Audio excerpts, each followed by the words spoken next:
کہ جو بیجا اخراجات ہیں ان پر خرچ ہوں گے تو پاکستان کی عوام ایک بار پھر پیچھے رہ جائے گی، تعلیم میں، صحت میں۔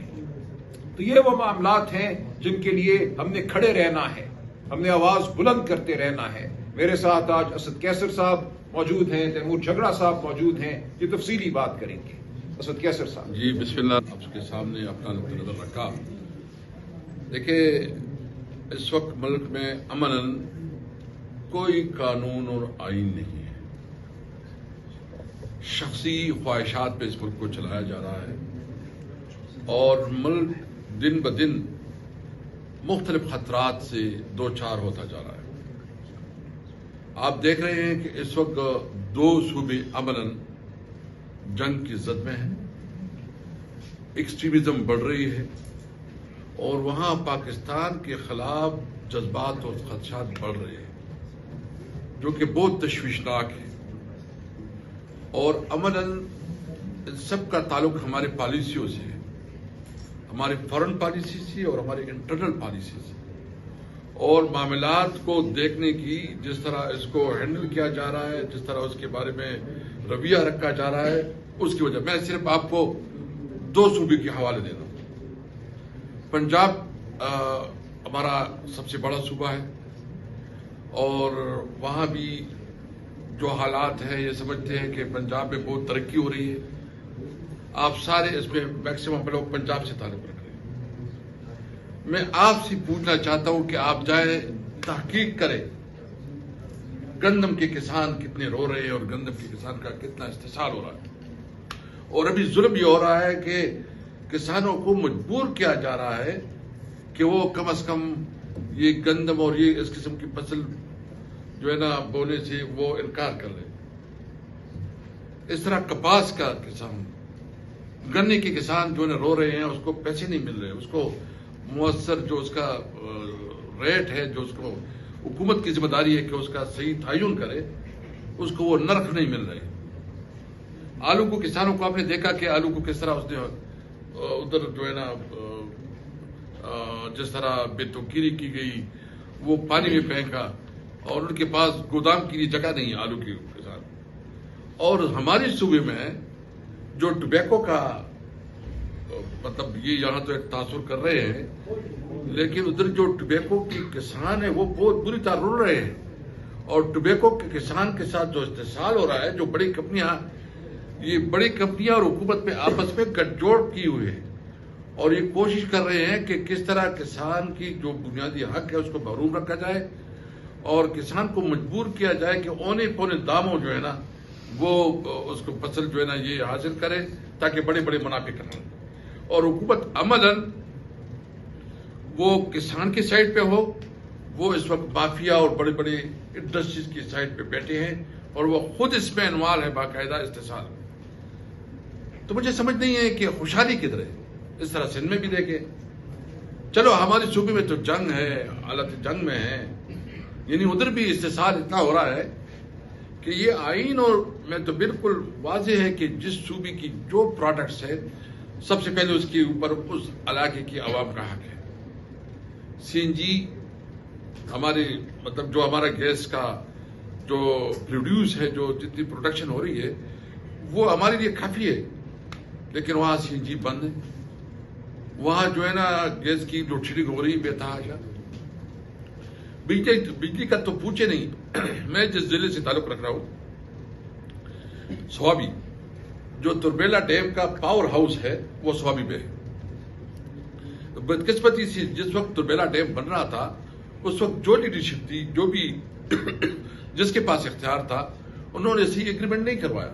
حالانکہ چاہیے یہ تھا کہ جس ضلع میں یعنی ہمارے ضلع میں پاور ہاؤس ہے وہاں سے ہمیں ڈائریکٹ بجلی نہیں دی جا رہی۔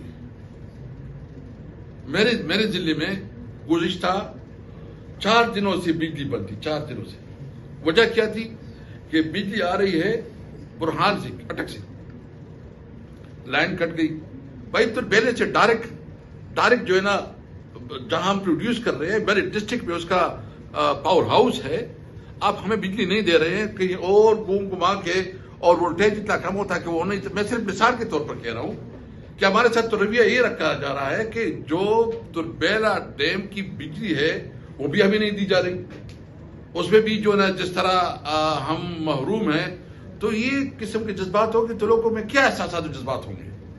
اور ساتھ یہ کہ جو خیبر پختونخوا میں بجلی کی لوڈ شیڈنگ ہو رہی ہے 18 گھنٹے لوڈ شیڈنگ، تو اس صورتحال میں کیا انڈسٹری ترقی کرے گی، کیا کاروبار چلے گا، کیا خوشحالی آئے گی.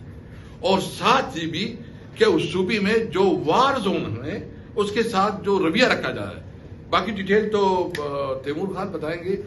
لیکن صرف NFC میں جو شارٹ فال ہے جو اس سال 159 بلین، یہ نیٹ ہائیڈل پرافٹ، ٹوبیکو سے دیگر ٹیکسز اس کو چھوڑے، اور جو آلریڈی فاٹا مرچ کے حوالے سے جو کمٹمنٹ تھی کہ وہ 3% NFC میں شیئر دیں گے، کم از کم 100 بلین جو ہے نا ہر سال دیں گے، وہ نہیں ہے. اور الٹا جو صوبے کے اوپر اخراجات ہے وہ مرچ ایریا کے اخراجات اس پہ آ گئے، یعنی تنخواہیں بھی صوبہ اپنے دیتے ہیں. تو صوبہ جو ہے نا فائنینشلی اس کو بہت مشکلات ہیں.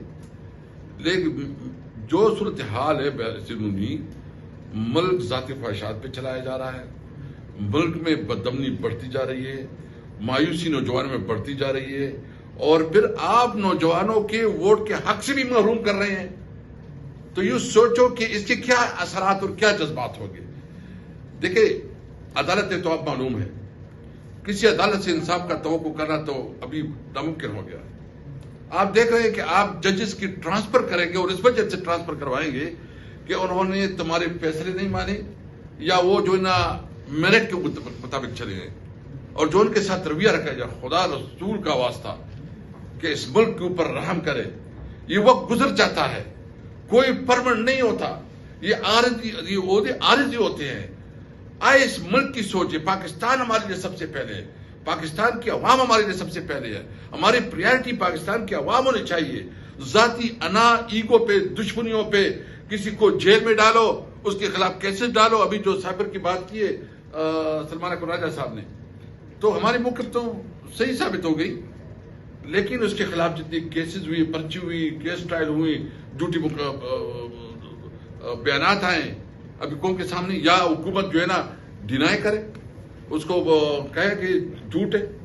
تو بہرحال ہم نے اس ملک میں آئین اور قانون کی جنگ لڑی ہے.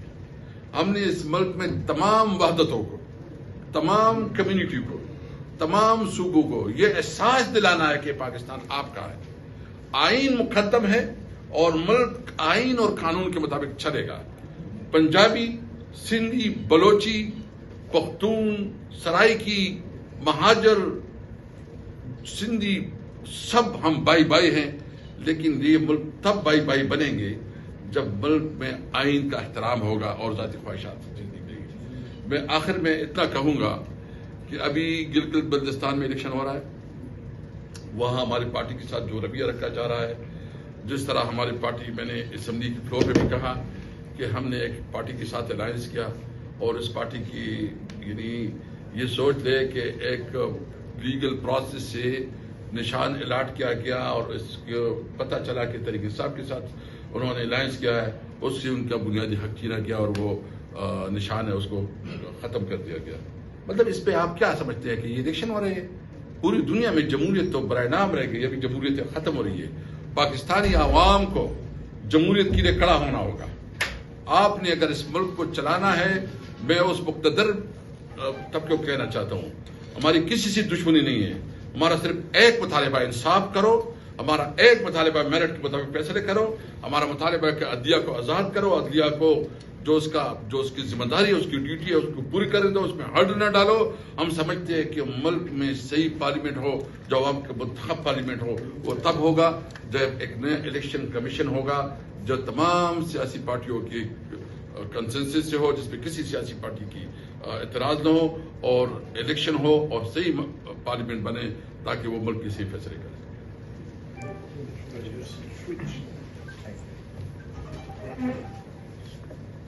اکانومی پہ 2-3 ایشوز ٹچ کرنے سے پہلے میں آپ کو تھوڑا سا ثبوت دینا چاہتا ہوں کہ کس قسم کے بھونڈے فیصلے ہو رہے ہیں اور کس طریقے سے جو ہے ان کی سیل ہو رہی ہے آپ پہ کہ یہ کوئی بڑے زبردست فیصلے ہیں.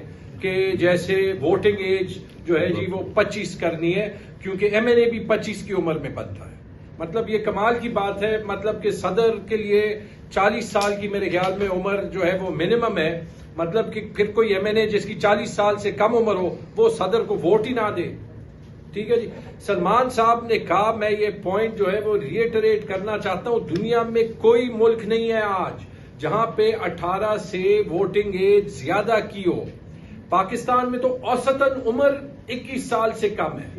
یعنی آپ کے پاس 13 کروڑ پاکستانی 21 سال سے کم ہے.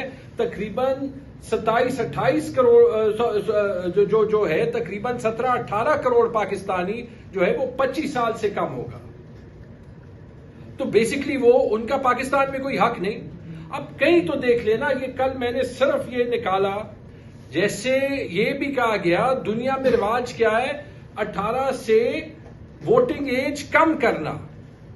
آسٹریا میں 16، برازیل میں 16، ارجنٹینا میں 16، ایکواڈور میں 16، مالٹا میں 16، کیوبا میں 16، بیلجیم میں یورپین الیکشنز میں 16، جرمنی میں یورپین الیکشنز میں 16، برطانیہ میں ویلز اور اسکاٹ لینڈ کے الیکشن میں 16، گریس میں لوکل الیکشنز میں 16، انڈونیشیا میں 17۔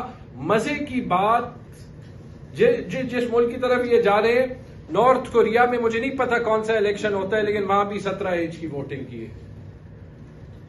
اور میرے ذہن میں ایک بات آئی، کل یہ میرے سے ٹی وی پہ بھی پوچھ رہے تھے، تو میں نے کہا یار اگر فارم 47 والے الیکشن کرائیں تو پھر فرق ہی نہیں پڑتا، آپ کو ووٹنگ ایج بڑھانے کی ضرورت ہی نہیں ہے، آپ نے تو ریزلٹ خود لکھنا ہے۔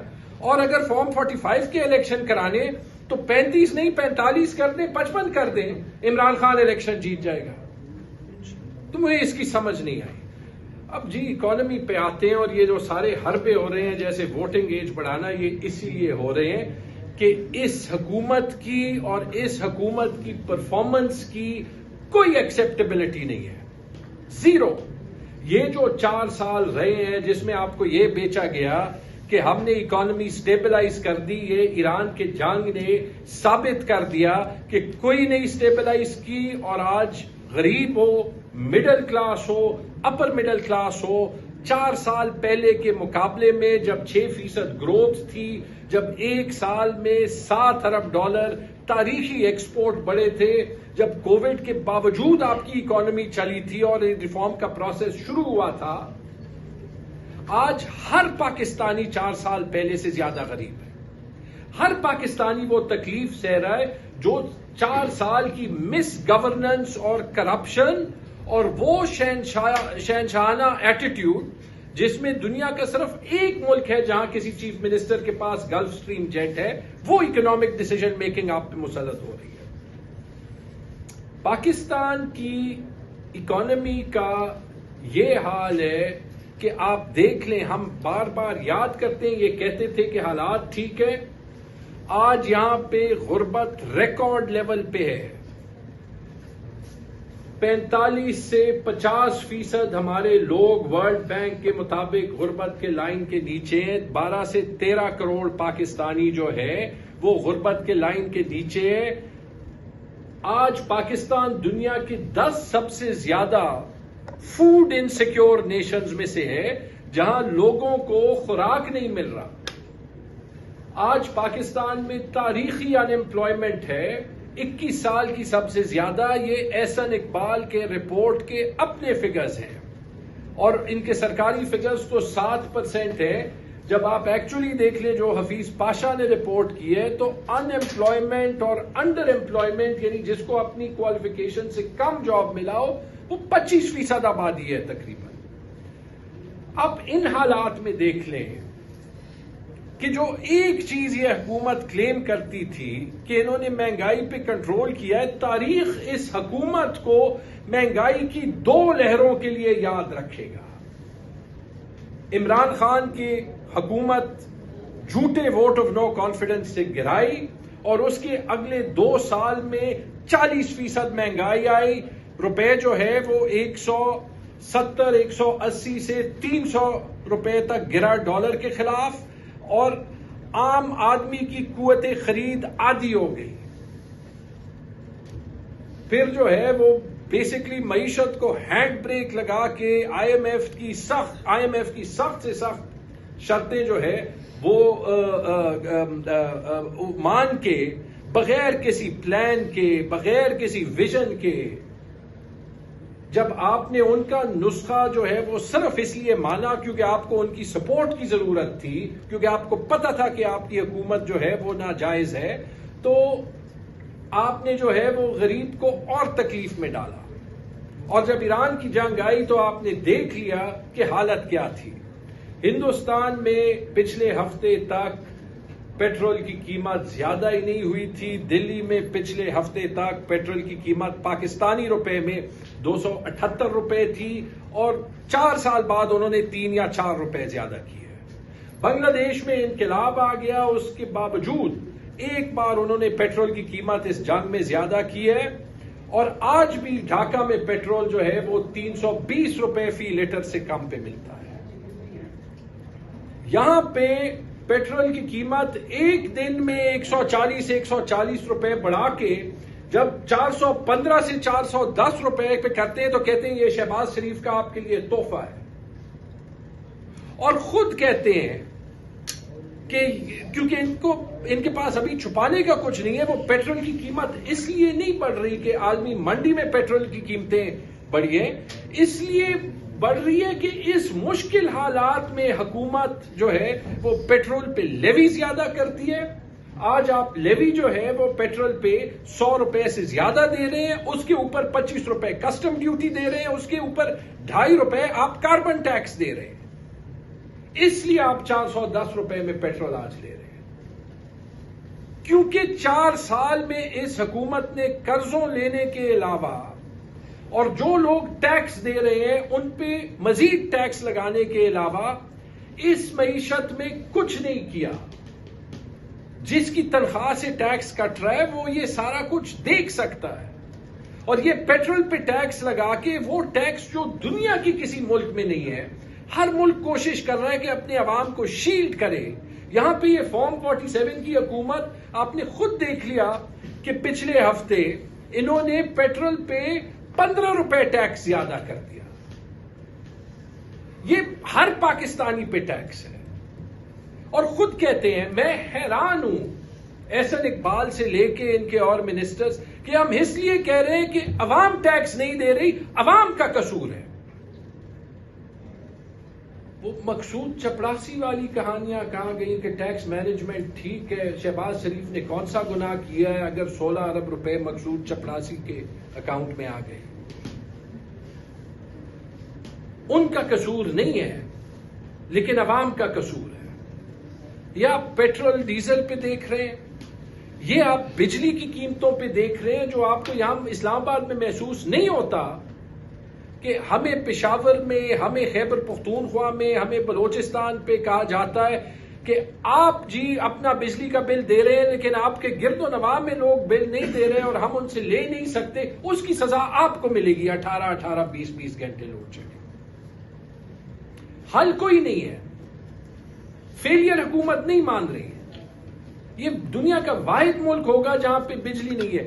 پھر اگر آپ سولر پینل لینے کی کوشش کریں تو اس پہ آپ کو قصوروار ٹھہراتے ہیں، سولر پینل پہ ٹیکس زیادہ کرتے ہیں، نیٹ میٹرنگ کے ریٹس کم کرتے ہیں، کہتے ہیں آپ غریب سے چھین رہے، غریب کو تو آپ بجلی دے ہی نہیں رہے. پھر جب لوڈ شیڈنگ زیادہ کرتے ہیں تو کہتے ہیں یہ ہم آپ کو ریلیف دے رہے ہیں، بجلی نہیں دیں گے تو آپ کا بل کم ہوگا. مجھے بتائیں دنیا کا کون سا ملک ہے جہاں پہ یہ اکنامک مینجمنٹ ہوتی ہے؟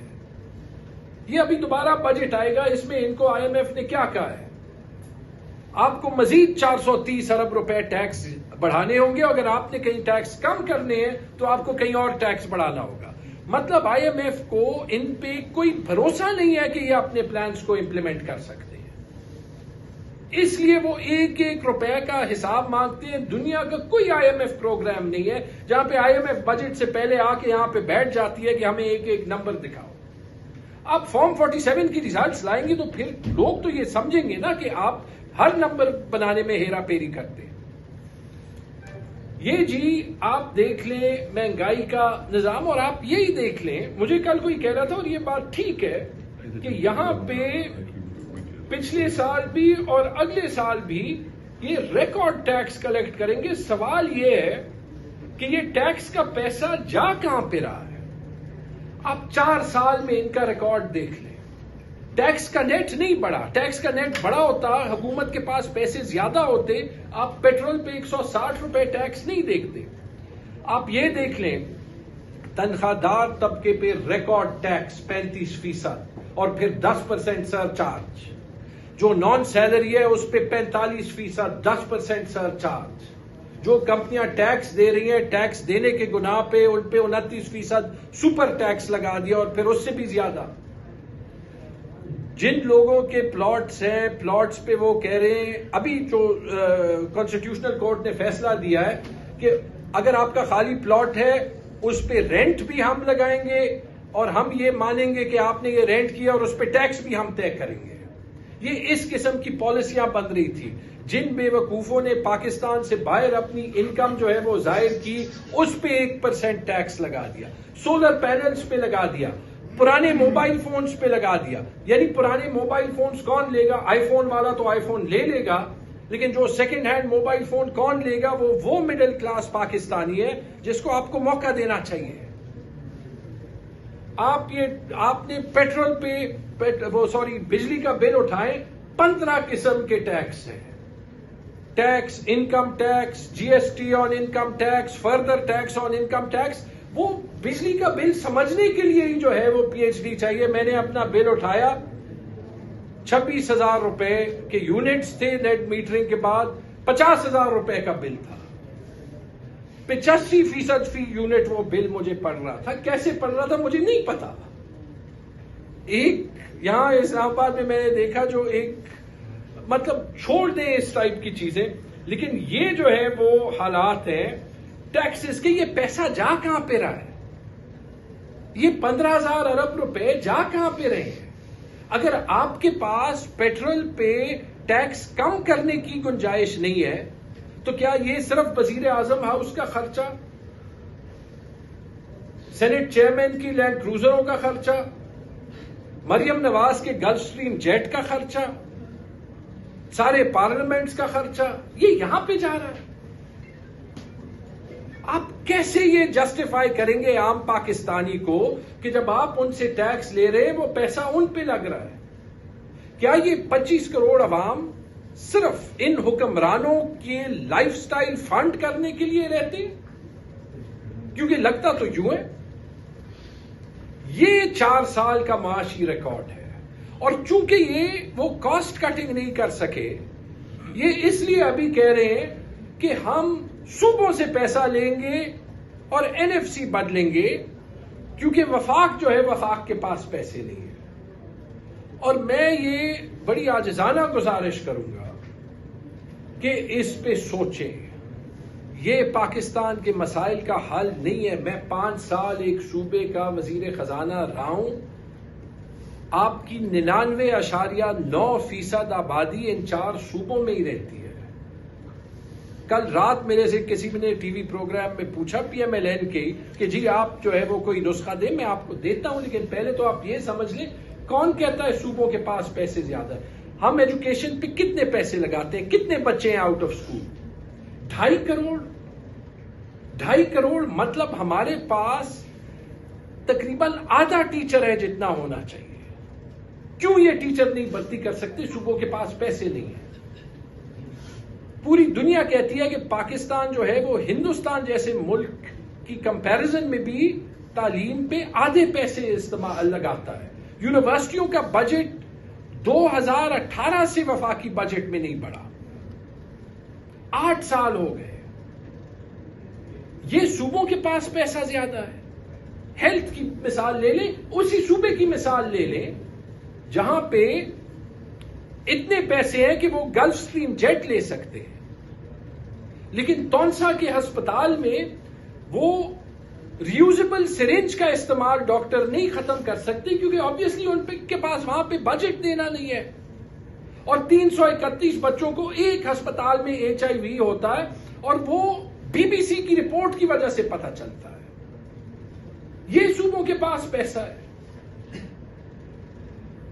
سندھ میں یہ حالات ہیں، بلوچستان کی تو بات ہی نہ کریں. آپ کے پاس جو ہے وہ فاٹا میں 80 سال آپ نے پیسے جو ہے وہ نہیں دیے.